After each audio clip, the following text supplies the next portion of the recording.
Okay, so here we're going to continue with the limit comparison test. This one is oftentimes used when the direct comparison test fails, meaning maybe the inequality is going the wrong way. So this is where I'm saying, suppose that a sub n, the series a sub n and series b sub n are positive terms, then we can say if the limit as n goes to infinity of a sub n over b sub n equals L, some number that is greater than 0, then either both series converge or they both diverge. So essentially they behave the same. So remember, b sub n similar as regular comparison. This is the one that we choose. So that's the chosen series, what we are going to compare it to. And a sub n is the original. So going back to our last example from the previous video, we did this one by the divergence test and notice that it diverges. But we could also have tried the comparison test. So if I try to compare it, so this is my a sub n. So we are going to choose a b sub n. And so let's choose it to be the highest from the numerator, the highest from the denominator. So 5 to the n over 2 to the n. And we can see that this is a geometric. And what is r? R is equal to 5 halves, which is greater than 1, so therefore it diverges by the geometric series test. And now this is the chosen one, so this is our original. And if we're going to use the direct comparison is when we try to just establish an inequality. So I will have how is 5 to the n over 2 to the n plus n squared plus 1, how does that compare to 5 to the n over 2 to the n? Now, keeping in mind what we always say about these fractions, right? The bigger the denominator, the smaller the fraction. Now, we know from up here that this diverges.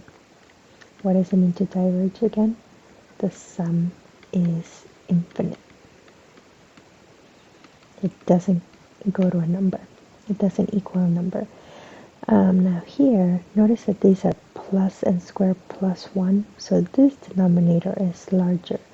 And so the bigger the denominator, the smaller the fraction. So then what we have is this inequality, which now we have our original series is smaller than something that's infinite. Can I say that it's also infinite? No, right? If I had it the other way, if this was greater than, then I will know, oh, this is bigger than something that diverges, therefore it must be divergent also, right? If you're bigger than something that's infinite, you have to be infinite. But the way that we have it is that it is smaller than something that's infinite. If you're smaller than something that's infinite, it doesn't mean you're infinite. You could be finite, right? Something finite is smaller than infinite. Something infinite could still be smaller than something else infinite. So this is an example where the direct comparison test fails.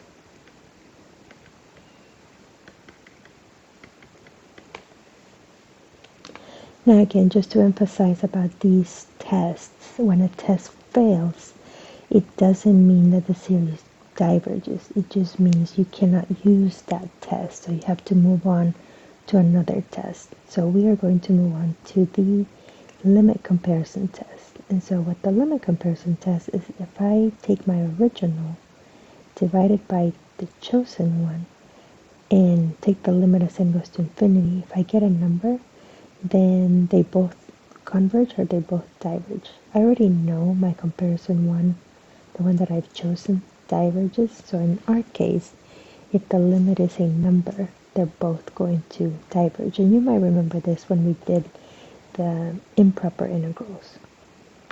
So let's set up the limit.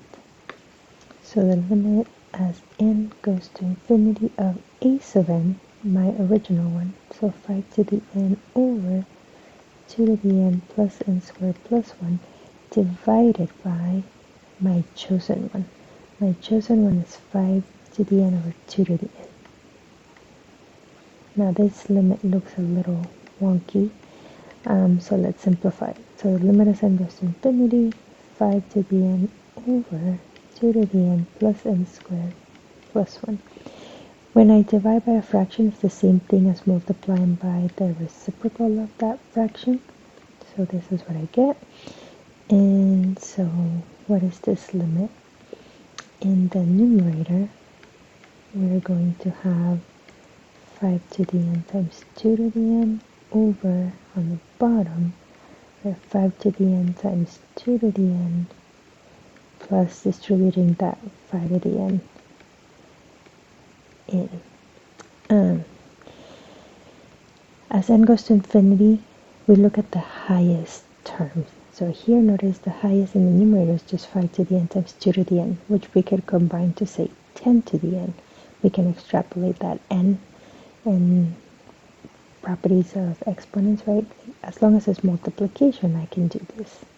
But we can just leave it as 5 to the n times 2 to the n. Notice that that's the highest in the denominator as well. 5 to the n times 2 to the n is larger than 5 to the n times n squared, and larger than just 5 to the n.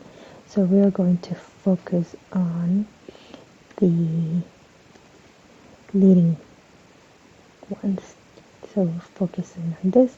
They're the same, so the limit is going to go to the ratio of the coefficients. The coefficients on both of these is an invisible 1, so we get 1 over 1, which is 1. The limit comparison test says if the limit is greater than 0, then either both converge or both diverge. We got 1, which is greater than 0, so they both diverge. Which we had already gotten from just doing the divergence test above. And again, this is why the divergence test is so nice to do at the beginning, because if you automatically get that the limit is not 0, it diverges, and you don't have to go into any of this extra work. Let's try another example. Let's see, we have a couple. So first, let's try the divergence test. What happens when I take the limit as n goes to infinity of just the terms? And notice that here as n goes to infinity, this goes to 0, which means we know nothing. So we gotta use another test. We could try comparison, but let's try the limit comparison test just to see what the limit does, and just to practice that test. So first, this is going to be our a sub n. So we need to choose b sub n. So choose b sub n to be, and usually you just pick the highest in the numerator and the highest in the denominator. And so this looks like a p-series, right, n to the 1/2. So what can I say about this series?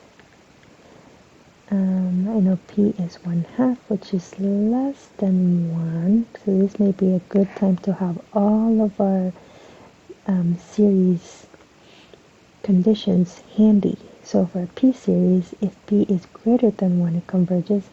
If p is less than or equal to 1, then it diverges. So this one, we have p is 1/2, which is less than 1. So our chosen series diverges.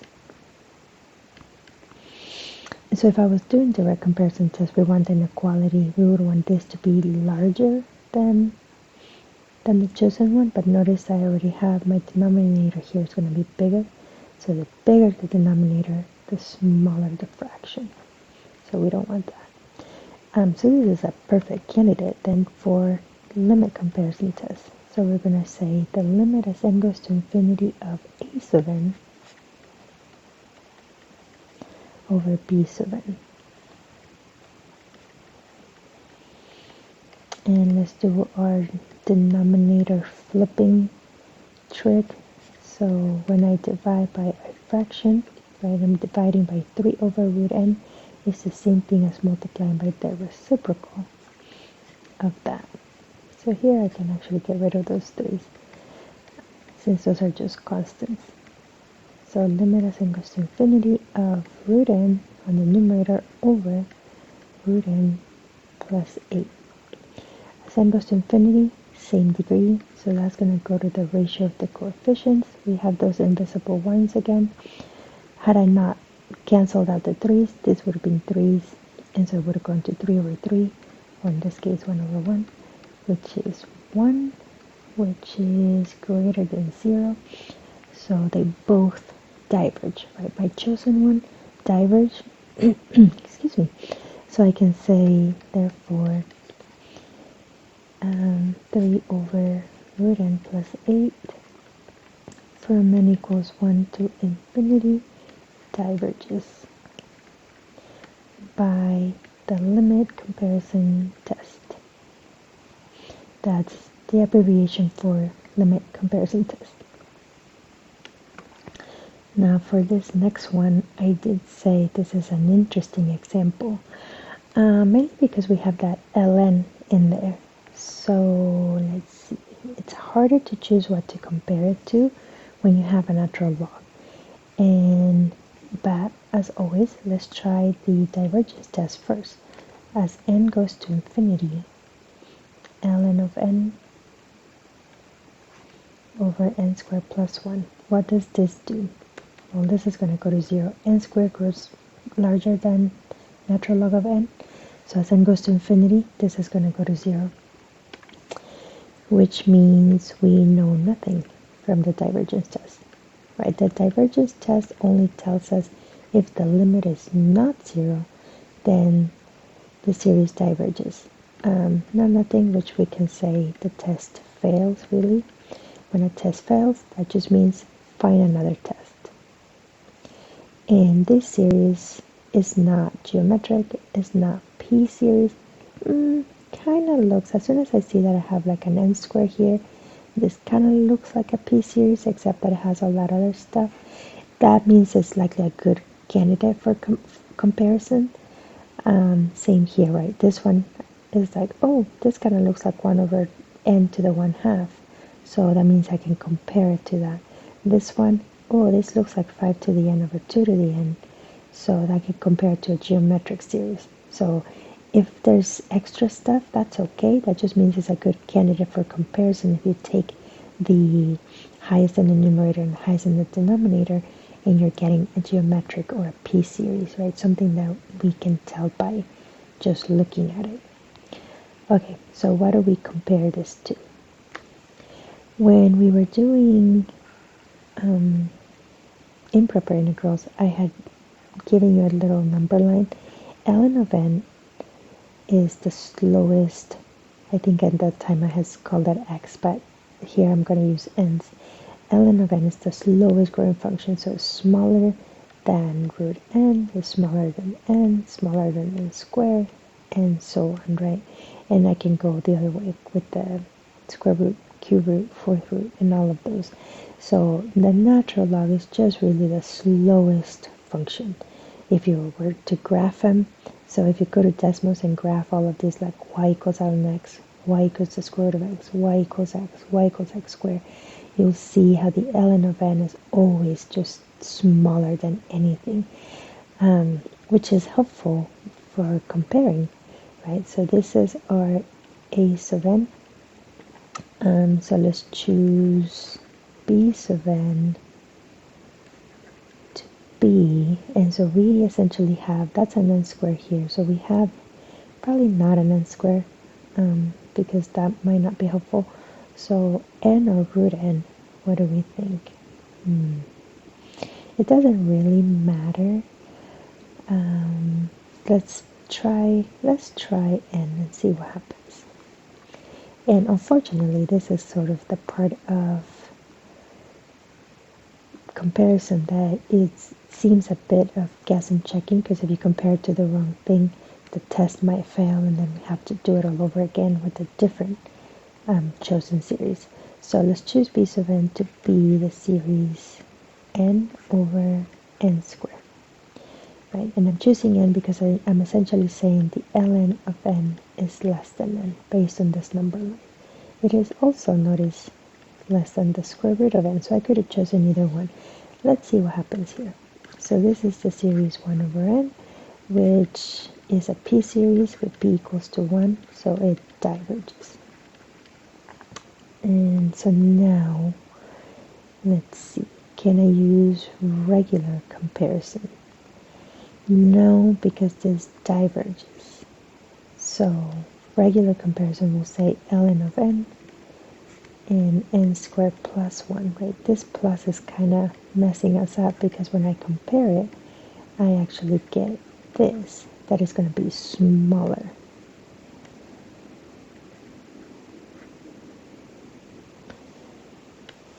That's not what I meant to do. I meant to make that red.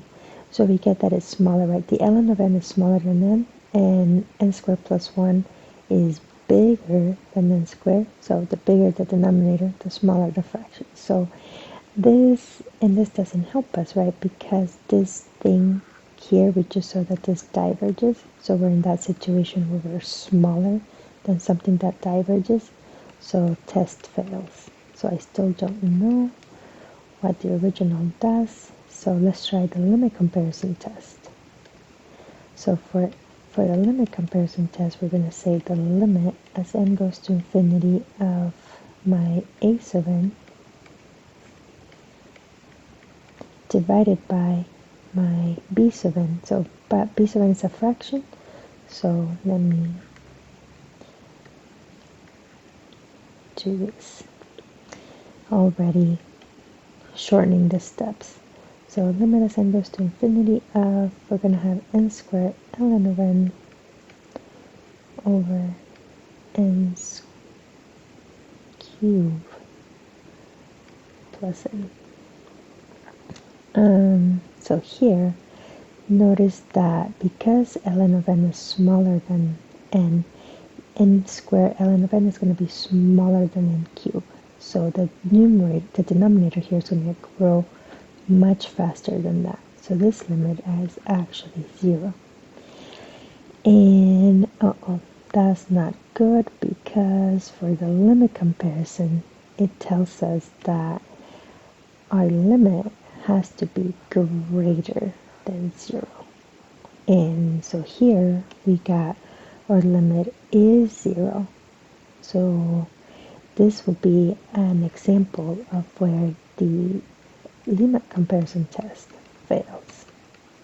Okay, so this doesn't necessarily mean that we can't continue to use the comparison test, or that we have to move on to a different test. Maybe we just chose something wrong to compare it to, right? We chose to be, our chosen series was n over n squared. How about, let's try this one. ln of n is also less than the square root of n. So let's choose b sub n to be the square root of n over n squared. And so what is this? This is 1 over, right, that's n to the 1/2, that's n to the second. So when you divide the same bases, you subtract exponents, so that's n to the 3/2, which looks like a p-series with p equals to 3/2, which is greater than 1.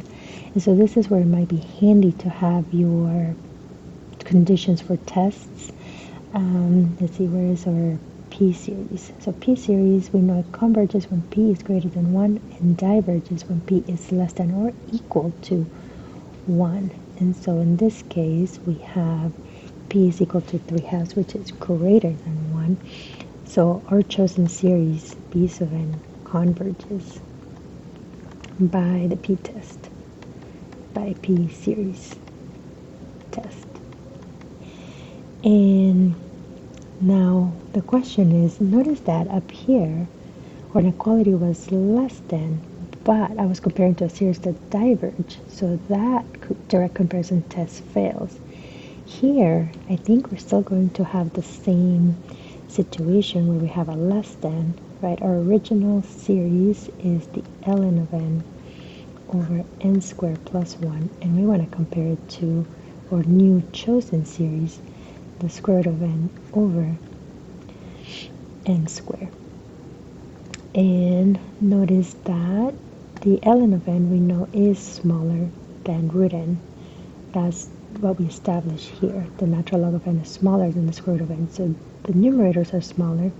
So now we're really comparing the denominators. And again, the bigger the denominator, the smaller the fraction. So n squared plus 1 is bigger than n squared, so this will be a smaller fraction. So that's our inequality now. But now this converges, right? Which means that it is finite. And now if we're smaller than something that's finite, that means we have to be finite as well. And therefore, right, we can say that our original series, the natural log of n over n squared plus 1, converges by direct comparison. So this is a great example of when we tried a bunch of different things, right? We tried the divergence test. So take the limit as n goes to infinity first of just the terms.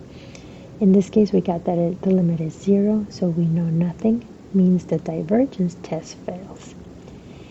And so then we're like, let's compare it. So because it doesn't look geometric and it doesn't look like a p-series, right? It's not a p-series. It kind of looks like it might be if the plus 1 wasn't there, and so that kind of lets you know, okay, I can maybe compare it to a p-series. So that's what we're doing. We're comparing it to the p-series 1 over n after you reduce this and that diverge. But the direct comparison didn't work because you have something that's infinite and our original series smaller than that. So that's inconclusive. We can't tell, right? If you're smaller than infinity, you don't necessarily know that you're infinite. You could be finite. So we can't tell. So we tried the limit comparison test. This is an instance where the limit comparison test fails.